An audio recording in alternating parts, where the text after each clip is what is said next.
All right, and this is for focus generic.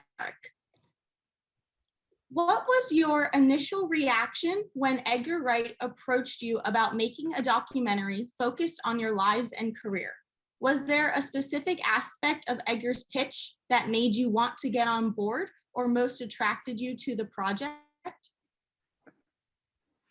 Well, when Edgar Wright approached us to do a documentary about Sparks, we were literally floored. We're huge fans of Edgar's work, his films, and we'd been so hesitant to do a documentary in the past because we felt that we hadn't been approached by the right person that was really on the same wavelength as Sparks is and who could really tell the story in the same sort of way, in a visual way that Sparks is musically. And we had always been fearful in the past, but when Edgar proposed this idea, we were over the moon because we thought, how could it go wrong? And Edgar Wright film about Sparks, it seemed like it would be perfect.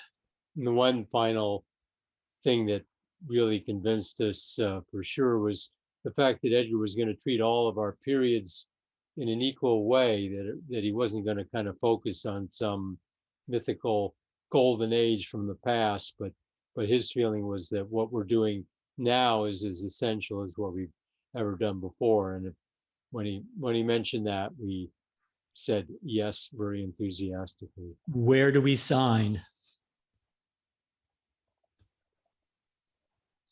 The next question is, were there any specific aspects of your career that you knew you wanted to highlight in the documentary that you felt were important?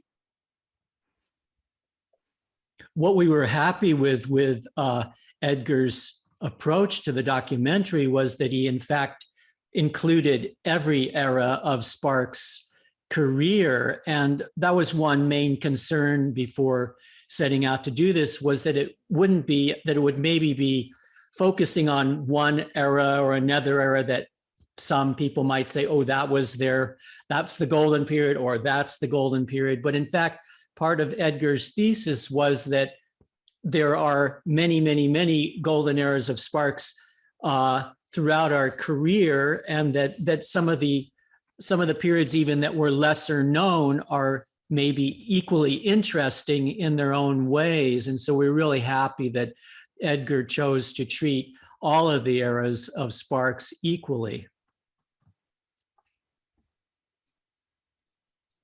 And the next one. The documentary has several funny moments. What tone and style did you hope the film would have overall?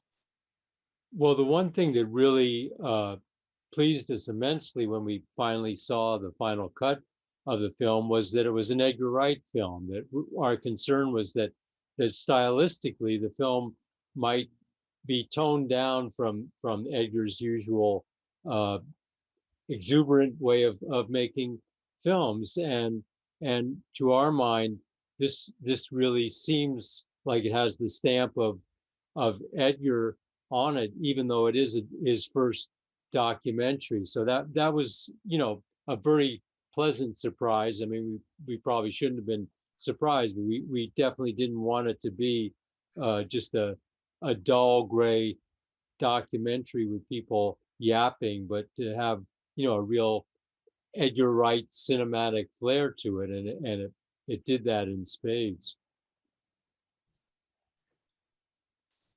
Was there anyone featured in the film who you were surprised to find out was a Sparks fan? When Edgar finally showed us the final cut of the film, we were so excited by all of the various creative types that he got to speak on behalf of Sparks, to, speaking out very eloquently their liking of the band. And we were really surprised because we haven't had contact with the majority of the people in the film. And, from actors like Mike Myers and his Patton Oswalt, to writers like Neil Gaiman, to TV producers like Amy Sherman Palladino and Dan Palladino, and then the wide breadth of musicians that Edgar included in the documentary from various genres of of music, you know, from going from Duran Duran to the Sex Pistols and kind of everything in between. Jack Antonoff, who produces Taylor Swift, or just, it was sort of all over the map. And we were just so happily surprised that all of these wonderful creative types wanted to speak out about Sparks. It was really heartwarming for us to see them.